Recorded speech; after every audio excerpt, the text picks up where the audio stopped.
स्वर कोकिला melody queen Lata Mangeshkar ji के निधन से देश भर में शोक की लहर दौड़ पड़ी है।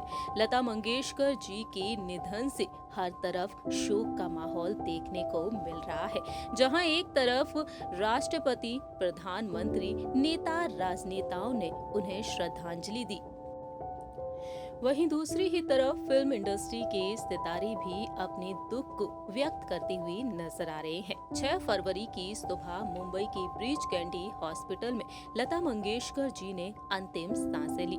मल्टी ऑर्गेन्स फेल हो जाने के चलते लता मंगेशकर जी इस दुनिया को अलविदा कहकर चली गई। वहीं शाम के वक्त शिवाजी पार्क में उन्हें 21 तोपों की सलामी राष्ट्रीय सम्मान के साथ विदा किया गया।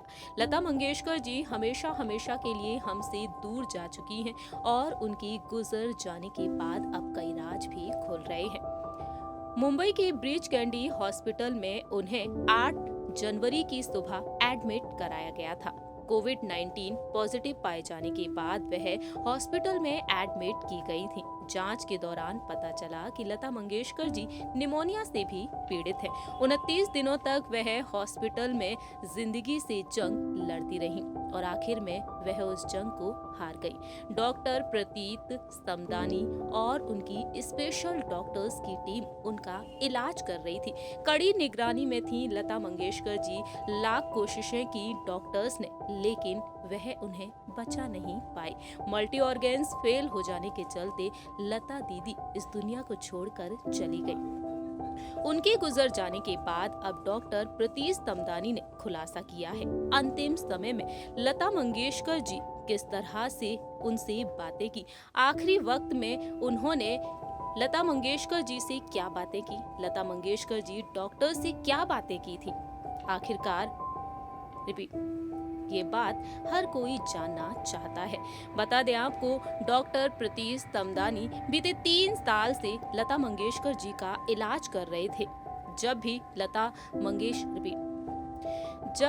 लता मंगेशकर जी की तबीयत बिगड़ती थी, वह उनका इलाज किया करते थे। उन्होंने बताया है कि जब भी लता दीदी की तबीयत बिगड़ती, मैं उनका इलाज कर रहा था, लेकिन इस बार उनकी तबीयत दिन ब दिन बिगड़ती जा रही थी। हमने अपनी कोशिशें जारी रखी, लेकिन बचा नहीं सके। जब वह एडमिट हुआ करती थी तो हमेशा कहती थी सबकी देखभाल बराबरी से होनी चाहिए।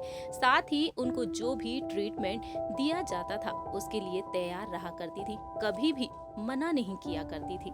लता मंगेशकर जी के साधारण व्यक्तित्व को लेकर डॉक्टर ने बताया कि मैं हमेशा उनकी मुस्कुराहट को याद रखूंगा। आखिरी वक्त पर भी उनके चेहरे पर मुस्कुराहट थी। बीते कुछ वक्त से उनकी हेल्थ ठीक नहीं थी तो वह ज्यादा लोगों से मिल नहीं पा रही थी। जब से मैं उनका इलाज कर रहा था, लता दीदी बहुत कम बोल पाती थी। हालांकि इस बार ऊपर वाले का कुछ और ही प्लान था और वह हमें हमेशा के लिए छोड़कर चली गई। डॉक्टर प्रतीश तमदानी के साथ बहुत ही प्यारा बॉन्ड था लता मंगेशकर जी का और डॉक्टर भी अब उन्हें याद कर रहे हैं। उनके बारे में वह तमाम बातें शेयर कर रहे हैं। इस तरह से लता मंगेशकर जी अंतिम वक्त में काफी ज्यादा दर्द सही, कोरोना का वह शिकार हुई, निमोनिया से पीड़ित थीं, लेकिन इन दोनों बीमारियों से जंग जीतने के बाद मल्टी ऑर्गेन्स फेल हो जाने के चलते वह इस दुनिया को अलविदा कहकर चली गई। इस रिपोर्ट में इतना ही। तब तक के लिए आप देखते रहिए नेक्स्ट 9 न्यूज।